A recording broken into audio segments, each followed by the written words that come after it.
Imagine a team formed by Vinicius Jr. and Rodrigo, stars of Real Madrid, Rafinha, a standout at Barcelona, Alisson and Ederson, two of the best goalkeepers in the world, playing for Liverpool and Manchester City, respectively, and Neymar, the global superstar who currently shines at Santos and is idolized by millions.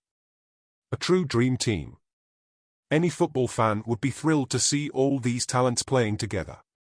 And yet, even with such a constellation of players, the question remains, why is it that the Brazilian national team, despite having so many stars, cannot form a competitive team that excites its fans? This is a complex question, involving several factors. Let's break down the current scenario and explore the key elements that help explain the Brazilian national team's underwhelming performances in recent years. But before we get started, make sure to subscribe to the channel, drop that like, and let us know in the comments what you think about the Brazilian national squad. We are just starting this YouTube channel, so every single like and subscription will help us immensely. I am counting on you to help us, and thanks in advance. Now let's start with a topic that sparks a lot of debate, especially among Brazilian supporters. The challenges with Brazilian coaches. One of the main criticisms of Brazilian football today is the quality of its coaches.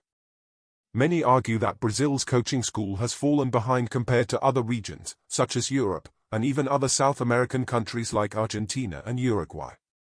The lack of tactical evolution, limitations in adapting to modern football, and resistance to new ideas directly impact the national team's performance. While European coaches like Pep Guardiola and South American ones like Marcelo Bielsa are redefining the game with innovative approaches and advanced methodologies, many Brazilian coaches seem stuck in outdated concepts.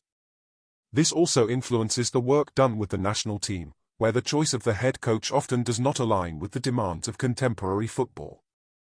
A carousel of dissatisfaction, Chit, Dunga, Filipao, and others. Over the years, the Brazilian national team has seen a series of head coaches who failed to fully convince the fans. Take, for instance, Chit, who was widely respected for his tactical discipline and initial results but faced heavy criticism after Brazil's elimination in the 2022 World Cup.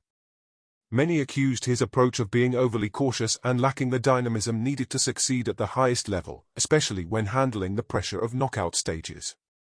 Before Chit, Dunga, a key player in Brazil's triumph in 1994, took the reins as head coach but faced immense backlash for his overly defensive style of play. While his pragmatism did yield some results, his tenure was marred by a lack of flair, which clashed with Brazil's historic identity of attacking, beautiful football. Fans and pundits alike felt that Dunga's teams lacked the creativity and charm that once defined Brazilian football. Then there's Filipao, Luiz Felipe Scolari, who led Brazil to glory in the 2002 World Cup but is also remembered for the humiliating 7-1 defeat to Germany in the semi-finals of the 2014 World Cup on home soil. That catastrophic result forever tarnished his legacy with the national team, as it became a symbol of the disconnect between Brazilian football and the modern game. Each of these coaches brought distinct philosophies, but they all struggled to balance tactical discipline with the creativity expected by fans. The dissatisfaction wasn't limited to their tactical choices, it also extended to their inability to adapt and evolve in response to the fast-changing dynamics of global football. Now, with Dorival Jr. at the helm, there's a glimmer of hope for a new direction. Known for implementing an offensive style of play in every team he has managed, Dorival seeks to restore a more dynamic and creative identity to the Brazilian national team. Yet, despite his efforts, he has not earned the full confidence of the fans. Much of this skepticism comes from his perceived lack of experience on the international stage and doubts about his ability to compete against the tactical sophistication of top coaches in Europe and South America. Dorival's offensive philosophy may be promising, but many worry that it won't be enough to overcome the structural and tactical deficiencies that have plagued the team for years. The influence on player development and youth academies. Another critical point is the impact this generation of coaches has had on player development and youth academies. For decades, Brazil was known for producing creative players, natural dribblers who captivated the world with their bold and unpredictable style. However, in recent decades, there has been a noticeable shift in the profile of players being developed. Increasingly, players with tactical and physical characteristics are prioritized, those who excel in marking and discipline but often lack the flair and creativity that defined previous generations. This is no coincidence. The lack of well-qualified coaches and an overly pragmatic approach in youth academies end up limiting the development of imaginative players. The result?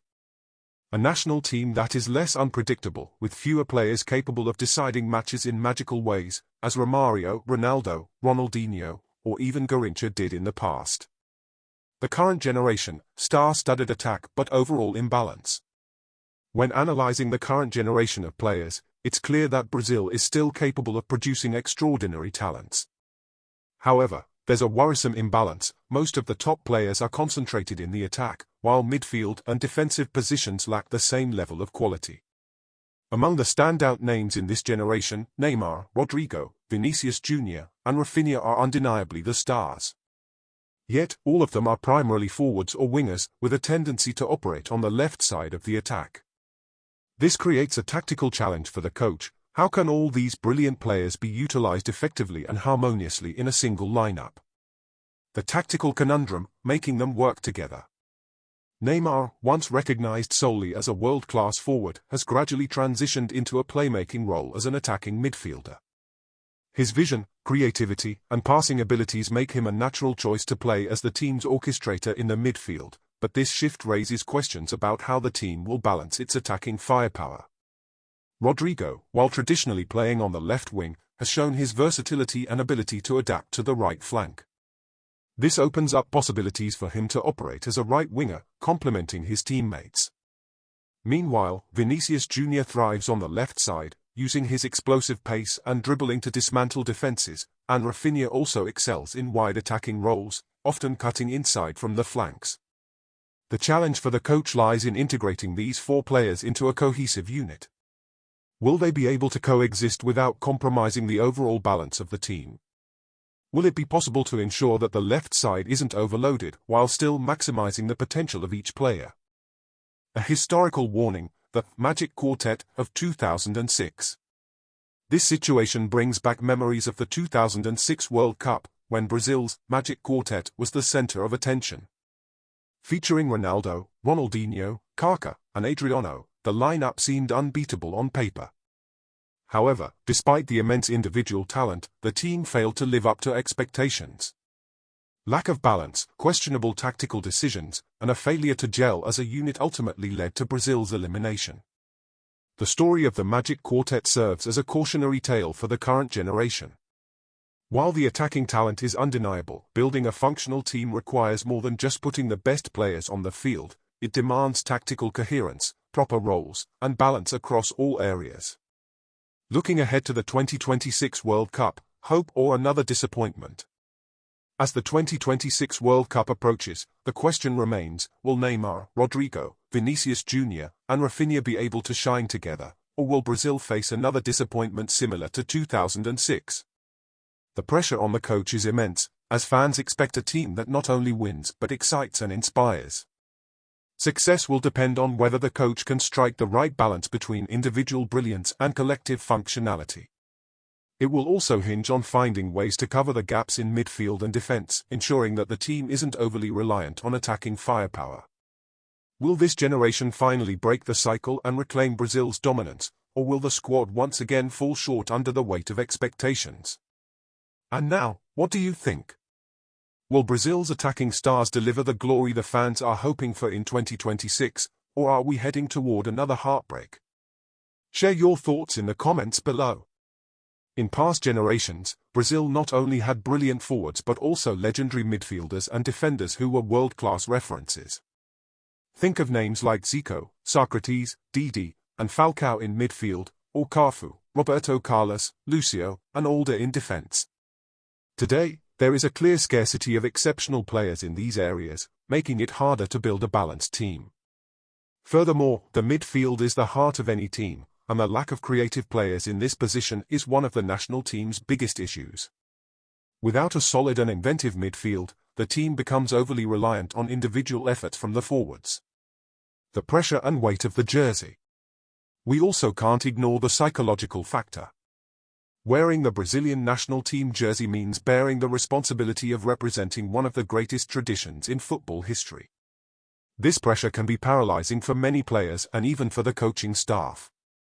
Each loss becomes the subject of intense criticism, and the demand for immediate results often prevents the development of a long-term project. The constant pressure and instability make it difficult to build a team with chemistry and confidence. What's missing for Brazil to regain its shine? Faced with all these challenges, the question remains, how can Brazil return to its glory days? Perhaps the answer lies in investing in more qualified coaches who can bring innovation and modernity to the team's style of play. It's also necessary to revisit the work being done in youth academies, encouraging creativity and reducing the overemphasis on tactical rigidity. Additionally, finding balance in squad selection is essential, valuing all positions and promoting players who can strengthen the midfield and defense. Lastly, creating a healthier environment with less extreme pressure could help the team perform better. Now I want to hear from you. What do you think about the future of the Brazilian national team? Do you believe we can regain our brilliance and win back the hearts of our fans? Share your thoughts in the comments below, they are very important. And before you leave, don't forget to hit the like button, subscribe to the channel and turn on notifications so you don't miss any content. This helps us a lot and motivates us to bring more in-depth analyses like this one. Share the video with your friends who are also passionate about football. Together, we can better understand what's needed for Brazil to return to the top of the world. Thank you very much for staying until the end and see you in the next video.